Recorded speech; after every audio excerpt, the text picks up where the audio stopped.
Ashamaa harka fuudhee kabajamoota hordoftoota daawwattoota koo nagaan koo kabajaa fi jaalala bakkuma isin jirtanitti isin bira naaf haa ga'u isiniin jechuun jaalladha. Egaan guyyaa har'aa kana waa tokko isiniif odeessuu dhufe. Innis maal isinitti fakkaate waa'ee yuutuubiiti.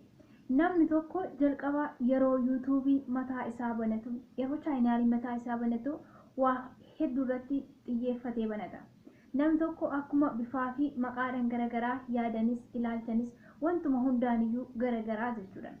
Akkasuma yaadni isaa yookaan dandeettii isaa beekumsi isaa wanti hundi isaa garagarummaa qaba jechuudha nama biratti.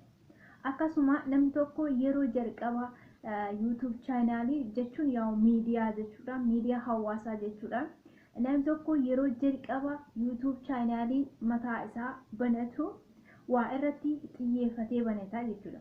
Fakkeenyaaf beekumsa isaa ittiin namaa qooduudhaaf dandeettii isaa wanta inni beekee isa fayyadee narra taree namaan biraa fayyada jedhu tokko immoo ittiin namaan biraa fayyaduudhaaf namni biraas akka irraa fayyadamaa ta'uuf YouTube chaanaalii mataa isaa banatee ittiin nama biraatiif beekumsa isaa dandeettii isaa ogummaa isaa ittiin qoodatu jechuudha. Akkasumallee wantoota garagaraa oduu garagaraa waa hedduu irratti xiyyeeffatameeti banamaa jechuudha. YouTube chaanaalii nam tokko YouTube chaanaalii mataa isaa yeroo banatu wantoota garagaraa irratti xiyyeeffatee waa hedduu irratti bu'uureffatee YouTube chaanaalii mataa isaa banataa jechuudha. Akkasumallee oduulee garagaraa ittiin dhaga'uu fi ittiin dabarsuudhaaf illee kan itti fayyadamnu keessaa miidiyaa hawaasaa keessaa inni tokkoffaan YouTubeidha jechuudha.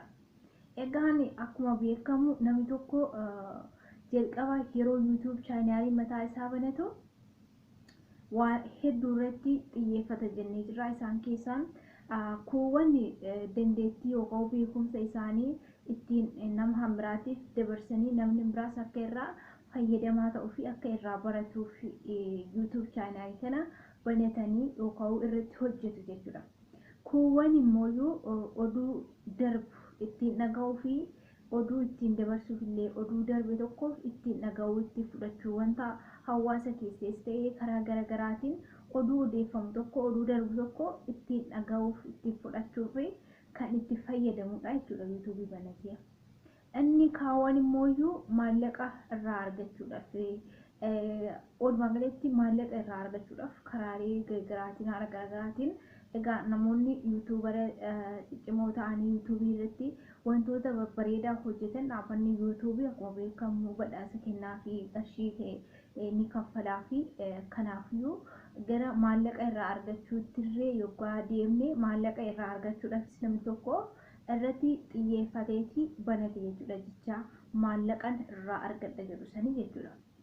Egaa isaan keessaa ani guyyaa har'aa kana walumaa galatti wanti isinitti himuu barbaadu akkuma beekamu ani yuutuubara haaradha. Ani yoo xiqqaatee ergan YouTube chaanaalii mataa kiyyaa banadhee viidiyoo irratti dalaguu qabee reefu ammaan tana akka ji'a 5 akkasii jechuudha. Ergan viidiyoo irratti hojjechuu qabee yaa ta'uti turtii harki kana keessatti dhaabbanni yuutuubiidha kennaa yookaan badhaasa akka kana naaf kennuu isaatiif na badhaasuu isaatiif baay'ee tokko natti tolee jira jechuudha. Akka dhuunfaa kiyyaatti ji'oota muraasa kana keessatti bakka akkamiin namni ana dura waggaa hedduu ji'a hedduu dalaganii maallaqa irraa argachuudhaaf karoorfatanii hanga yoonaatti hin argatiin yookaan immoo waan yaadassanii hin milkaa'in hedduutu jira jechuudha.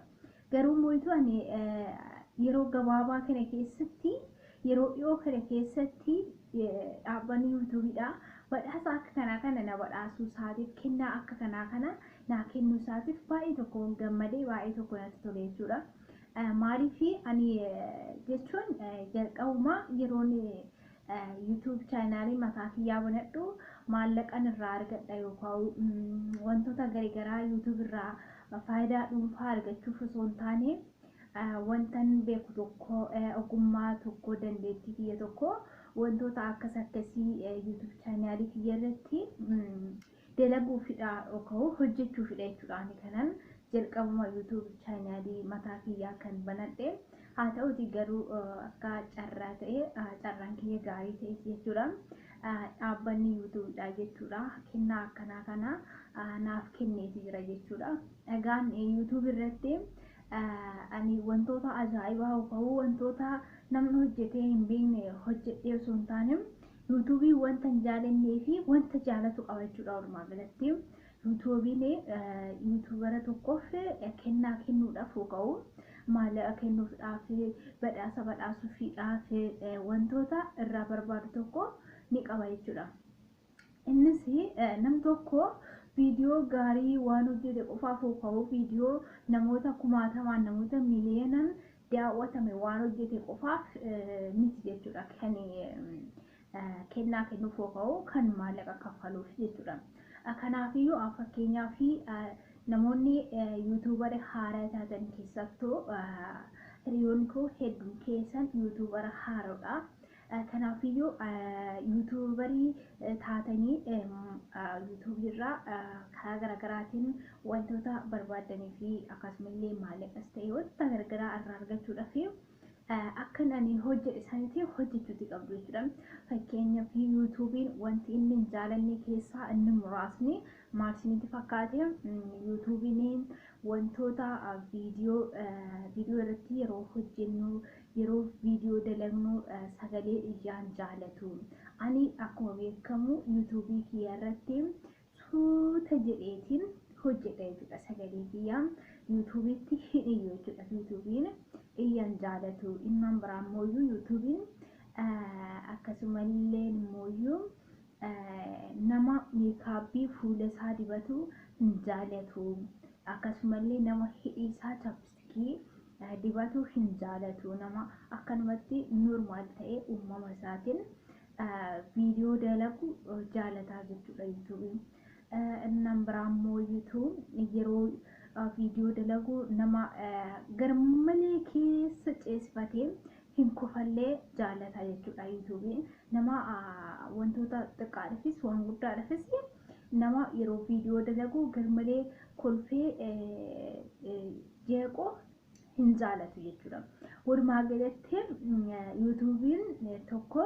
yuutuubariin tokko dhaabbata yuutuubirraa kennaa yookaan badhaasa argachuudhaaf suuta jedhee wanta hundumaa tasgabbiidhaan hojjete dhugaa ta'e waan viidiyoo namni miliyoonni daawwate qofaaf kennaan argatu yookaan badhaasan argatu jechuudha. Namni tokko dhaabbata yuutuubirraa waan hojjetu tokko tasgabbiidhaan karaa bareedaa ta'een qajeelluudhaan dhugaa hojjete faayidaa qabeessa ta'uu danda'a jechuudha. Amma ani akkuma beekamu viidiyoon ani dalagu namoonni hedduun naaf ilaalanii yoo baay'atee nama 300 yookaan nama akkasii 400 viidiyoo kiyya naaf daawwataa jechuudha. Ana namni miliyoonni viidiyoo kiyya naaf hin daawwatu. Laayikii miliyoona hin qabu, laayikii 1000 hin qabu. Garuu mooytu dhaabbanni yuutuubidha kuni waan bareedaa hojjettee yuutuubii irratti jechuudhaan akka gaariitti hojjettee viidiyoon kee bareedaadha jechuudhaan dhaabbanni yuutuubidha jechuudha. Badhaasa akka kanaa kana na badhaasee yuutuubirraa badhaasa akka kanaa kana argadhee baay'ee tokkoon gammadee. Egaan baay'ee tokko natti tolee isinis gammachuu kiyya kanaa akka na wajjin qooddattaniif jedheen guyyaa har'aa kana kanaan isinitti himuu dhufee anis baay'ee tokko natti tolee baay'ee tokkoon gammadee baay'ee tokko natti tolee. Sababiin isaatis yeroo gabaabaa kana keessatti yeroo dhiyoo kana keessatti badhaasa akka kanaa eenyumaan iyyuu yuutuubara kamiiniyyuu badhaafamee kan hin beekne badhaasa ajaa'ibaa kana na badhaasuu isaatiif kennaa ajaa'ibaa kana dhaabbata yuutuubirraa argachuu kootiif hedduun gammadee baay'ee tokko natti tole jechuudha. Maaliif yuutuubaroonni bebbeekamoo hedduu jiraniyyuu walumaa galatti badhaasaanii ammaan tana dhaabbanni yuutuubidhaa na badhaase kana yuutuubarri kamiiniyyuu yuutuubarri beekamoon kamiiniyyuu badhaasaanii argadhe kana haga yoonaatti hin arganne jechuudha. Badhaasa ajaa'ibaa na badhaasee yookaan kennaa ajaa'ibaa naa kennee dhaabbanni yuutuubiidhaan baay'ee tokkoon gammadee isinis gammachuu kiyya kana akkana wajjin qooddattan abdii guddaan qaba. Ammaan tanatti badhaasni kun maalidha? Biiftuu emmii maal badhaafamtee maaltu kennameefi dhaabbanni yuutuubiidhaan maal kenneefi jechuutii dandeessu. Isa kana immoo wajjibaan kan ilaallu ta'a. Badhaasni kiyya yookaan kennaan kiyya kun asuma na fuuldura kan jiru kanaadha. Walumaan kan ilaallu ta'a. Amma gara hiikutti yookaan gara ilaalutti walumaan kan deemu ta'a.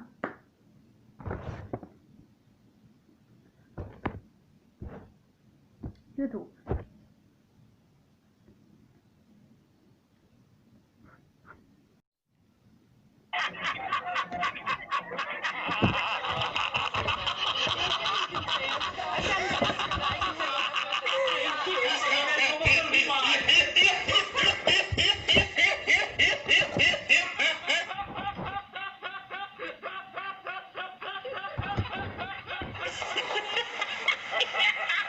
Jaalatamoo hordoftoota koo badhaasni yuutuubii irraa na badhaafamu yookaan kennaan yuutuubii irraa naa kennames isa kanaadha jechuudha. Ni ammaan kanatti isin akka yoonaatti nama yuutuubara ta'e jechuudha. Nama yuutuubara ta'e yuutuubii irratti yuutuubii tokko hojjetu hanga yoonaa argitan keessaa nama iskiriptoo ta'u faayitaraa akkanaa badhaafame kennameef argitanii beektu hin beektan. Kanaafiyyuu isaan biraammoo nama kana badhaafame argitanii beektu. In beektan. Kanaafiyyuu kennaan yuutuubii irraa naaf kenname kun kennaa ajaa'ibaa kan namni kamiyyuu hanga yoonaatti argatee hin beeknedha jechuudha. Kanaafini kennaa ajaa'ibaatii hanga yoonaatti homaafiyyuu kennamee hin beeku wanna haaraadha. Kanas hin jedheefis egaan kabajamoota hordoftoota daawwattoota kun akkuma beekamu kanaan gabaarra hin bite malee yuutuubii miti kan naaf kenne. Egaan qoosaan yookaan oduun irraa isiniif qabadhee dhufee asumarratti xumurama. Kuni piraankiidha. Kuni piraankii jedhama. Wanti amma yoonaa isiniif dabarsaa ture piraankii jedhama. Gara fuulduraatti tarii dhaabbanni yuutuubii miliyeena na badhaasuu danda'a, miliyeenerra na badhaasuu danda'a, kompiitara na badhaasuu danda'a, bilbila na badhaasuu danda'a, qarshii hedduu na badhaasuu danda'a hin beekamu. Kanaafiyyuu har'aan tanatti qoosaa kana yookaan piraankii kana isiniif hojjechuu dhufe. Bye bye.